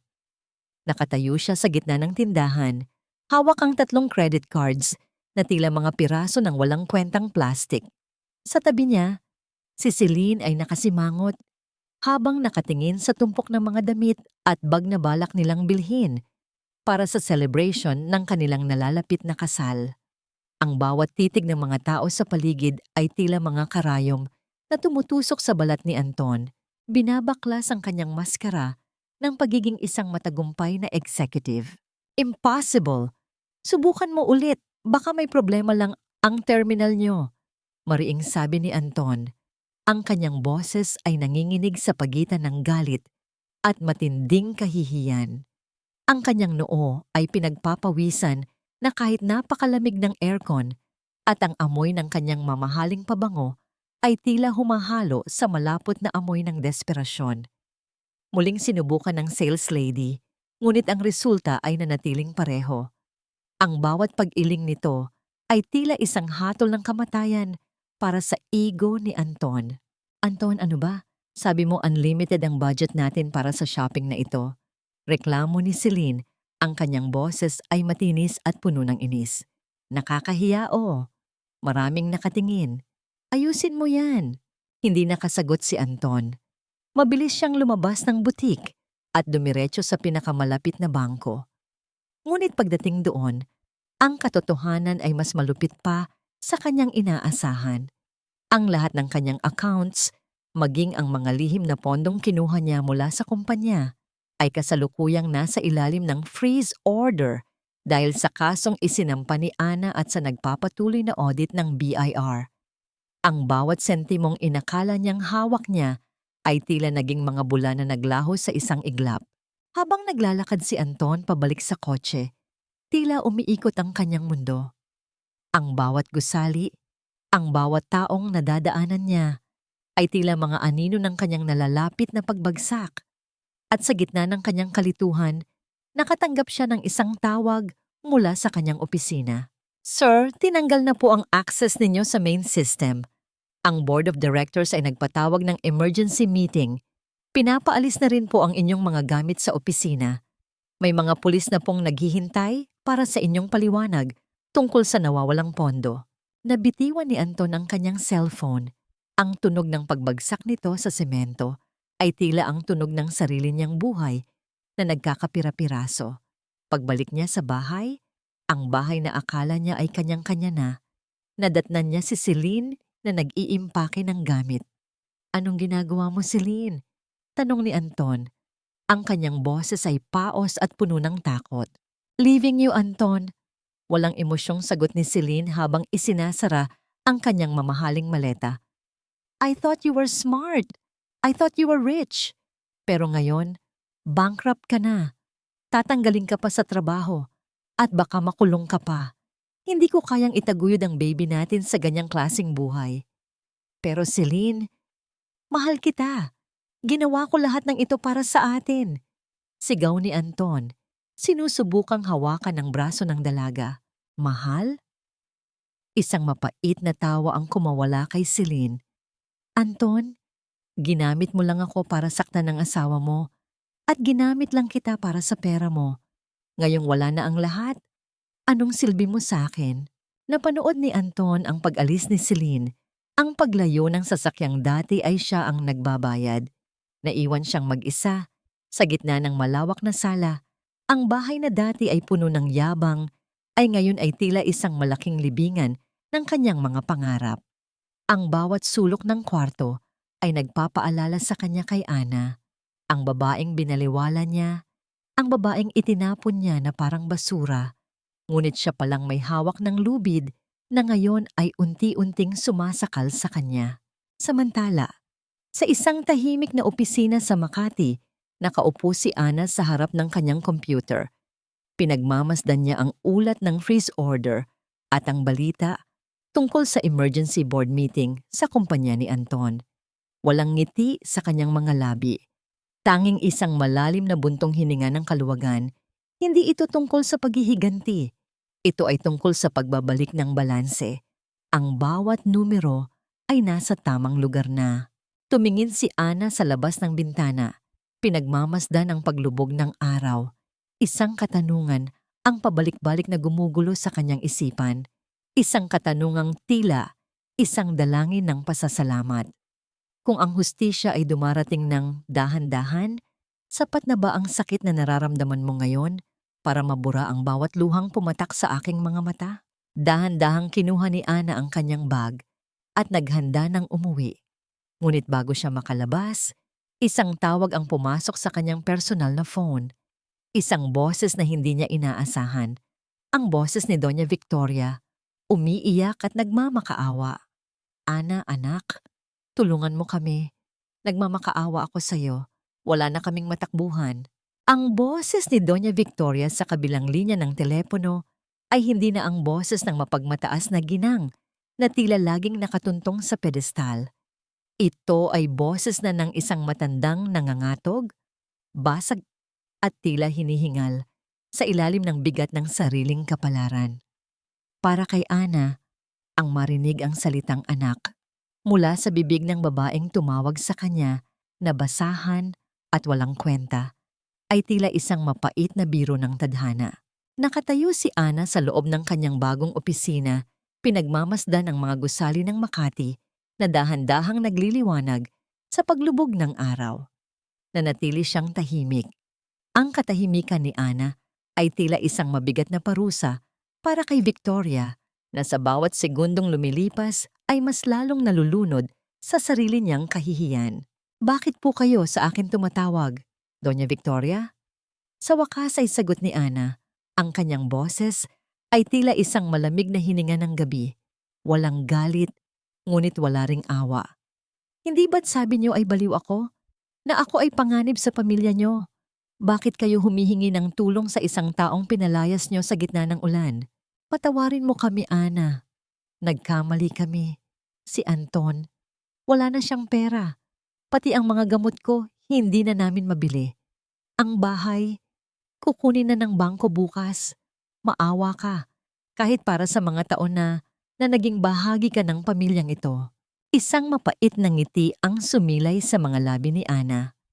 Naging bahagi ng pamilya o naging katulong na walang bayad? Doña Victoria, ang pamilya ay hindi nagtatapon ng basura sa kalsada. Ang ginawa niyo sa akin ay hindi pagkakamali. Iyon ay desisyon. At ngayon, kailangan niyo ring harapin ang desisyon ng hustisya. Nang sumunod na araw, nagpasya si Ana na puntahan ang bahay. Hindi dahil sa awa, kundi dahil gusto niyang makita sa huling pagkakataon ang lugar kung saan siya pinatay at kung saan siya muling mabubuhay. Pagdating niya roon, nadatnan niya ang isang eksenang hindi niya akalaing makikita. Sa labas ng magarang gate, may mga lamesang nakahilera. Si Doña Victoria, suot ang isang kupas na duster at may panyong nakatali sa ulo, ay kasalukuyang nakikipagtawaran sa mga mamimili ng ukay-ukay. Ang kanyang mga mamahaling Hermes at Chanel na bag, ang mga alahas na dati ay ipinagmamayabang niya, ay ngayon ay tila mga mumurahing paninda na pinagkakaguluhan ng mga kapitbahay. 500 na lang po itong bag, ma'am. Original po ito. Narinig ni Ana ang boses ni Victoria, nanginginig at puno ng pagsusumamo sa isang babaeng tila tinitingnan lamang siya ng may pangungutya. Dahan-dahang lumapit si Ana. Ang bawat hakbang niya sa semento ay tila isang tunog ng orasan na nagbibilang sa huling sandali ng kaharian ng mga santos. Nang makita siya ni Victoria, biglang binitawan ng matanda ang hawak na bag at mabilis na lumapit kay Ana. "Ana, salamat at dumating ka," sabi ni Victoria habang sinusubukang hawakan ang mga kamay ni Ana. "Tulungan mo ako, Hija. Sabihin mo sa kanila na hindi pwedeng kunin ang bahay na ito. Dito ako tumanda. Dito namatay ang asawa ko." Tumingin si Ana sa paligid. Ang bahay ay tila isang kalansay na lamang. Wala na ang mga mamahaling sofa, wala na ang mga painting. Ang lahat ay kinuha na ng sheriff o naibenta na para sa pambayad ng utang sa kasino ni Anton. "Hindi ko na ito mapipigilan, Doña Victoria," mahinang sabi ni Ana. "Ang lupang ito ay nakapangalan sa akin at dahil sa mga ginawa ni Anton, ang kumpanya at ang bangko ang may hawak ng mga utang ninyo. Pero dahil sa huling alaala ng aking ama, hindi ko hahayaang matulog kayo sa kalsada ngayong gabi." Kumuha si Ana ng isang maliit na sobre mula sa kanyang bag.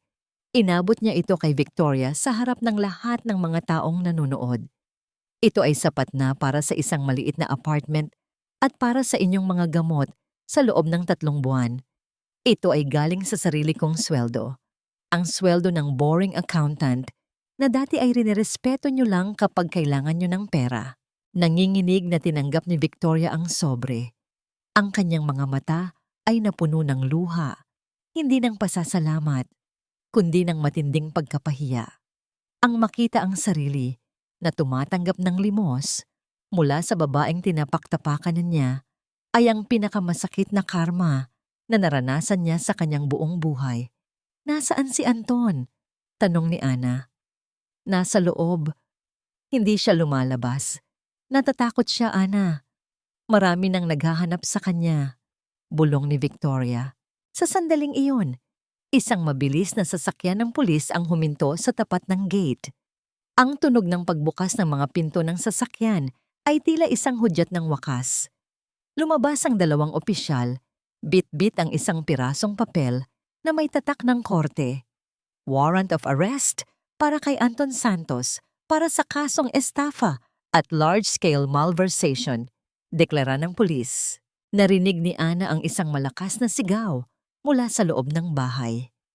Ang anino ni Anton ay nakita niyang tumatakbo patungo sa likod, ngunit mabilis siyang na-corner ng mga pulis. Pinanood ni Ana kung paano pusasan ang lalaking dati ay tila Diyos sa kanyang paningin. Ang mukha ni Anton ay puno ng pawis, dumi, at isang ekspresyong tila isang hayop na nasusukol. Habang isinasakay si Anton sa loob ng mobile, lumingon siya kay Ana. Ang kanilang mga mata ay nagtagpo. Ngunit sa pagkakataong ito, wala nang galit sa mga mata ni Ana. Ang tanging naroon ay isang malalim na katahimikan. Ang katahimikan ng isang taong sa wakas ay nakauwi na sa sarili niyang kapayapaan. "Ana, tulungan mo ako. Mahal mo ako, di ba?" Sigaw ni Anton habang isinasara ang pinto ng sasakyan. Hindi sumagot si Ana. Tiningnan niya ang paglayo ng sasakyan hanggang sa maging isang maliit na tuldok na lamang ito sa dulo ng kalsada. Lumingon siya kay Doña Victoria na ngayon ay nakasalampak sa semento, umiiyak habang hawak ang sobrang puno ng kanyang kahihiyan. Isang katanungan ang pabalik-balik na gumugulo sa isipan ni Ana habang dahan-dahan siyang naglalakad palayo sa bahay na yon. Kung ang pagpapatawad ay hindi nangangahulugan ng pagbabalik, sapat na ba ang nakita ko ngayon para tuluyan ng isara ang libro ng aking nakaraan? Hindi ko akalain na sa loob ng malamig na silid na ito, tayo muling maghaharap, Ana. Akala ko ba ay mahal mo ako? Akala ko ba ay handa kang mamatay para sa akin? Ang boses ni Anton ay tila isang gasgas na plaka, paos at puno ng desperasyon. Nakaupo siya sa likod ng isang mahabang lamesa sa loob ng courtroom. Ang kanyang mga kamay ay nakapatong sa ibabaw ng kahoy, pilit na itinatago ang panginginig na dulot ng takot. Ang kanyang suot na barong ay tila malaki na para sa kanyang nangangayayat na katawan. At ang kanyang mga mata, na dati ay puno ng yabang, ay ngayon ay tila dalawang hungkag na butas ng kawalan. Nakatayo si Ana sa witness stand. Ang liwanag ng araw na tumatagos sa mataas na bintana ng korte ay tumatama sa kanyang mukha. Nagbibigay sa kanya ng isang anyo na tila isang anghel ng katarungan. Wala siyang suot na mamahaling alahas. Tanging ang kanyang simpleng suit at ang kanyang matatag na paninindigan ang nagsisilbing palamuti. Ang amoy ng lumang kahoy at alikabok sa loob ng korte ay tila nagpapabigat sa bawat hininga ng mga taong naroon, naghihintay sa huling hatol ng tadhana. Mahal? Mahinang sagot ni Ana. Ang kanyang boses ay hindi nanginginig. Ito ay tila isang matalim na agos ng tubig na dahan-dahang tumitibag sa huling depensa ni Anton. Ang pag-ibig ay hindi isang lisensya para magnakaw, Anton. At ang pag-ibig ay hindi bulag sa katotohanan. Binigyan kita ng 10 taon para magbago, pero pinili mong bilangin ang bawat pagkakataon kung paano mo ako madadaya. Inilahad ni Attorney Ramos ang huling piraso ng ebidensya, ang masterpiece ni Ana. Ito ang kompletong audit report. Isang makapal na libro ng mga katotohanan na nagpapakita ng bawat sentimong inilihis ni Anton, bawat pekeng lagda, at bawat transaksyong ginawa niya sa likod ng kumpanya. Ang bawat pahina ay tila isang hakbang patungo sa bitayan ni Anton.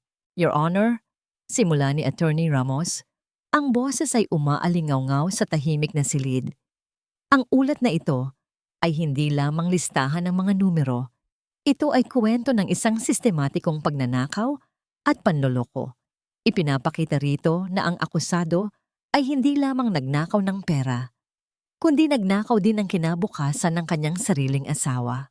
Tumingin ang judge kay Anton. Isang mahabang katahimikan ng namayani. Ang tanging maririnig ay ang mabagal na pagpihit ng electric fan sa kisame at ang mabilis na tibok ng puso ni Anton na tila naririnig ni Ana mula sa kanyang kinaroroonan.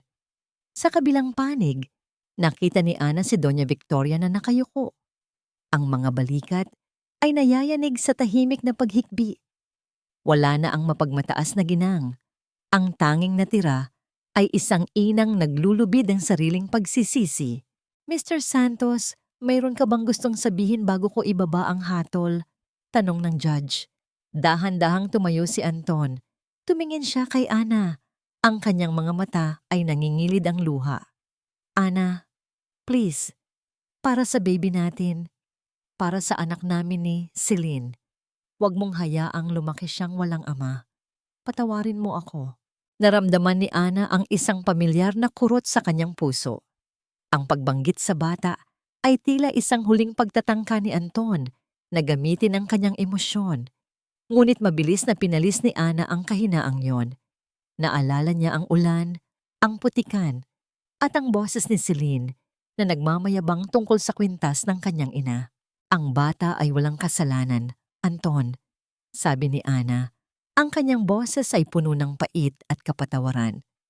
At dahil sa batang yon, kailangan mong pagbayaran ang lahat dahil ang pinakamasakit na pamana na maibibigay mo sa kanya ay ang isang amang hindi marunong tumanggap ng pagkakamali.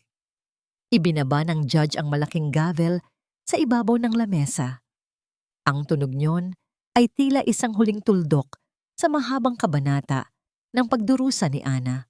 The court finds the defendant Anton Santos guilty beyond reasonable doubt of the crimes of large-scale estafa and malversation. You are hereby sentenced to a term of reclusion perpetua. Isang malakas na hikbi ang kumawala kay Doña Victoria. Napaupo si Anton, ang kanyang muka ay nawalan ng kulay. Pinanood ni Ana kung paano muling lapitan ng mga pulis si Anton para ilabas ng silid. Habang dumadaan si Anton sa tapat ni Ana, tumigil ang lalaki at bumulong. Sana ay maging masaya ka na ngayon, Ana. Nakuha mo na ang gusto mo. Winasak mo na ako. Hindi sumagot si Ana. Pinagmasdan niya ang paglayo ni Anton. Ang bawat hakbang nito ay tila pagbura sa 10 taon ng kanyang maling pananampalataya.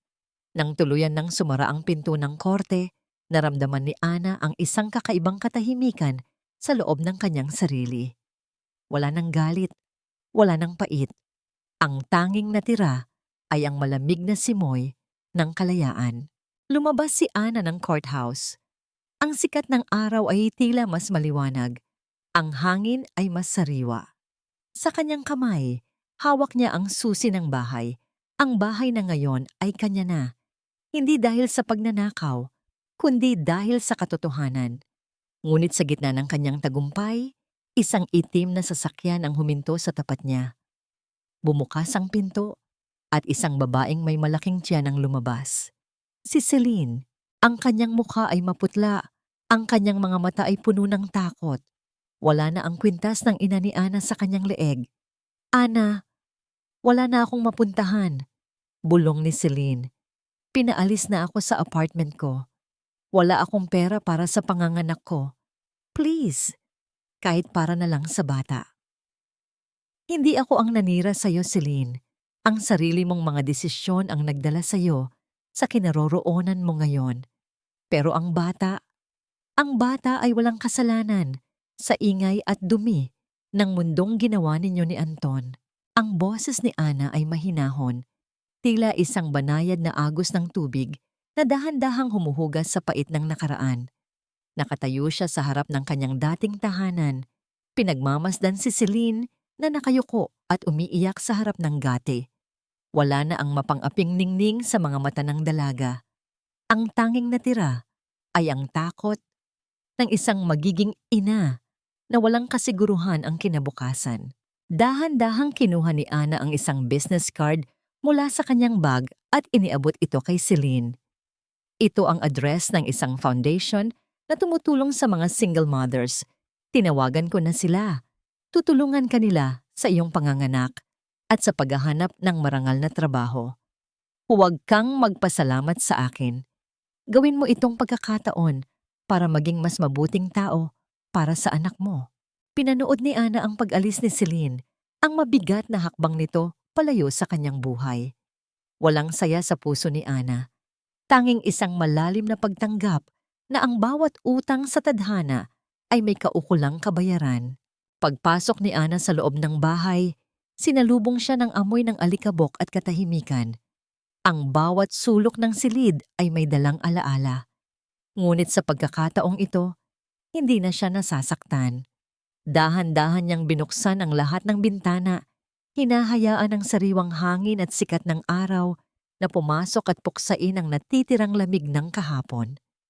Ang bawat gamit na nagpapaalala sa kanya kay Anton ay maingat niyang inilabas para ipamigay sa mga nangangailangan. Ang bahay na ito ay hindi na magiging kulungan. Ito ay magiging isang malinis na papel para sa kanyang bagong simula. Sa hardin, nadatnan niya si Lola Rosa na kasalukuyang nagdidilig ng mga bagong tanim na rosas. Ang matanda ay ngumiti nang makita siya. Isang ngiting tila nagsasabing, tapos na ang gabi at narito na ang bukang liwayway. Ang lupa ay handa na para sa mga bagong buto, Ana.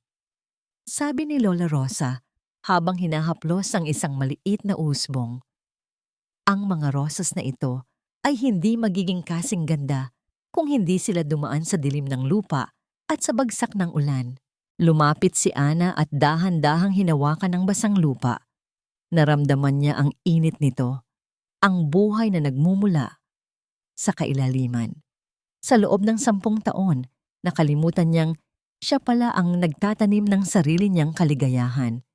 Isang katanungan ang pabalik-balik na gumugulo sa kanyang isipan. Isang katanungang nagbibigay sa kanya ng kapayapaan. Sapat na ba ang muling pagngiti ng aking puso para sabihing ang lahat ng sakripisyo ay may katuturan? Habang abala sila sa pagtatanim, isang pamilyar na tunog ng sasakyan ang huminto sa tapat ng kanilang gate. Isang lalaki ang bumaba, si David, ang dati niyang kaklase sa kolehiyo, na ngayon ay isa na ring matagumpay na senior partner sa auditing firm na kanyang pinagtatrabahuhan. Ana, sabi ko na nga ba, dito kita matatagpuan, sabi ni David habang naglalakad patungo sa hardin. May dalang isang maliit na buke ng mga bulaklak. Nabalitaan ko ang nangyari. Gusto ko lang sabihin na ang kumpanya ay nangangailangan ng isang matalinong manager para sa bagong sangay sa Singapore at naisip kita agad. Tumingin si Ana kay David. Sa mga mata ng lalaki, hindi niya nakita ang pang-aapi o ang pagnanais na kontrolin siya. Ang naroon ay respeto, isang pagkilala sa kanyang kakayahan bilang isang profesional at bilang isang babae. Singapore? Mahinang ulit ni Ana, ang kanyang puso ay tila tumitibok ng may bagong ritmo. Isang bagong simula, Ana, malayo sa lahat ng pait. Dagdag ni David nang may malambot na tinig. Ngumiti si Ana. Isang tunay at malayang nangiti na sa wakas ay umabot sa kanyang mga mata. Tumingin siya sa kanyang bahay, kay Lola Rosa, at sa mga rosas na dahan-dahang bumubuka. Alam niyang ang daan patungo sa paghilom ay mahaba pa. Ngunit sa unang pagkakataon, handa na siyang maglakad nang hindi na tumitingin sa likod. Salamat, David. Pero bago ang lahat, tapusin muna nating itanim ang mga ito, sagot ni Ana habang ibinabalik ang pansin sa lupa. Sa bawat buto na kanyang inililibing, isang bahagi ng kanyang nakaraan ang dahan-dahang nagiging pataba para sa kanyang kinabukasan. Ang buhay ni Ana ay hindi na isang ulat ng mga nawawalang pondo o mga ninakaw na pangarap. Ito ay isa ng balanse at matatag na libro. Isang kwento ng isang babaeng namatay sa pag-ibig, ngunit muling nabuhay sa pamamagitan ng sarili niyang lakas. Lumipas ang 3 taon na tila isang banayad na agos ng ilog, mabagal, payapa, at dahan-dahang humuhugas sa bawat bakas ng putik na iniwan ng nakaraan. Sa isang mataas na gusali sa gitna ng Singapore, nakatayo si Ana sa tapat ng malawak na salamin ng kanyang opisina. Ang tanawin ng mga nagkikislapang ilaw ng lungsod ay tila mga bituing bumagsak sa lupa. Isang kabaligtaran ng madilim at basang kalsada kung saan siya iniwan ni Anton noon. Hindi na siya ang babaeng basang-basa sa ulan at nanginginig sa takot. Ang suot niyang elegante at simpleng corporate attire ay tila isang baluti ng tagumpay, at ang kanyang mga mata ay wala ng bakas ng pait, kundi isang malalim na lawa ng karunungan at kapayapaan. Sa kanyang lamesa, nakapatong ang isang maliit na frame. Hindi ito litrato ng isang lalaki, kundi isang litrato ng bagong bukas na mga rosas sa hardin ni Lola Rosa sa Pilipinas. Napangiti si Ana nang maalala ang huli niyang pagbisita sa kulungan. Nakita niya si Anton sa likod ng rehas. Ang lalaking dati ay tila Diyos ng kanyang mundo, ay isa na lamang numero sa loob ng isang selda. Wala na ang kanyang kisig, wala na ang kanyang yabang. Sa bawat salitang lumalabas sa bibig ni Anton noon, ang pagmamakaawa, ang mga pangako ng pagbabago, ay wala nang naramdamang kurot si Ana. Pinatawad na niya si Anton. Ngunit ang pagpapatawad na yon ay hindi para ibalik ang lalaki sa kanyang buhay, kundi para palayain ang sarili niya mula sa kadena ng puot. Ang pagpapatawad ay hindi paglimot sa kasalanan, kundi ang pagpili na huwag nang hayaan ang kasalanang iyon na diktahan ng kanyang bukas. Ang audit ng kanyang puso ay tapos na At ang balanse ay sa wakas ay nagtagpo. Kumusta na kaya si Celine? Nabalitaan niya mula sa foundation na maayos na itong nagtatrabaho bilang isang encoder sa isang maliit na kumpanya sa probinsya. Ang bata, ang maliit na batang walang malay, ay lumalaking malusog. Minsan, nagpapadala si Ana ng kaunting tulong para sa pag-aaral ng bata, hindi dahil sa utang na loob, kundi dahil sa paniniwalang ang bawat bata ay nararapat sa isang pagkakataon na magkaroon ng amang hindi magnanakaw at inang hindi maninira ng pamilya. Isang mahinang katok sa pinto ang bumasag sa katahimikan ng gabi. Pumasok si David. May dalang 2 tasa ng kape. Gabi na, Ana. Masyado mo na namang sinusuri ang mga libro. Baka makalimutan mong may flight pa tayo bukas, pabalik ng Maynila, para sa inaugurasyon ng bago nating foundation. Tumingin si Ana kay David at tinanggap ang kape. Ang init nito ay tila humahaplos sa kanyang mga palad. Isang pamilyar at ligtas na pakiramdam. Sa loob ng 3 taon, si David ay nanatiling nasa tabi niya, hindi bilang isang amo, kundi bilang isang kaibigan na dahan-dahang nagtuturo sa kanya na muling magtiwala. Wala silang minamadali. Ang kanilang ugnayan ay tila isang mabagal na sayaw, puno ng respeto at pag-unawa. Handa na ako, David, sagot ni Ana. Handa na akong bumalik. Pero sa pagkakataong ito, hindi na ako papasok sa bahay na yon bilang isang biktima. Papasok ako bilang isang babaeng sa wakas ay nahanap na ang kanyang tahanan sa loob ng sarili niyang puso. Lumapit si Ana sa bintana at pinagmasdan ang huling sinag ng buwan. Naalala niya ang boses ni Lola Rosa. Ang kawayan ay yumuyuko sa hangin para hindi mabali. Ngayon, alam na ni Ana ang ibig sabihin yon. Ang kanyang pagyuko sa sakit ay ang siyang nagbigay sa kanya ng lakas para muling tumayo ng mas matatag kaysa noon. Ang buhay ay hindi lamang tungkol sa pagbibilang ng mga nawala. Ito ay tungkol sa pagpapahalaga sa kung ano ang natira at sa pagtatanim ng mga bagong pangarap sa ibabaw ng mga abo ng kahapon. Ang kwento ni Ana ay hindi nagtapos sa isang madugong paghihiganti, kundi sa isang tahimik at marangal na pagtatagumpay. Ang bawat numero ay nasa tamang lugar. Ang bawat luha ay may katapat ng ngiti. At ang bawat puso, gaano man ito nawasak, ay laging may pagkakataong muling mabuo ng mas maganda pa sa dati. Selyado na ang mga libro. Tapos na ang auditing. Narito na ang bagong bukas.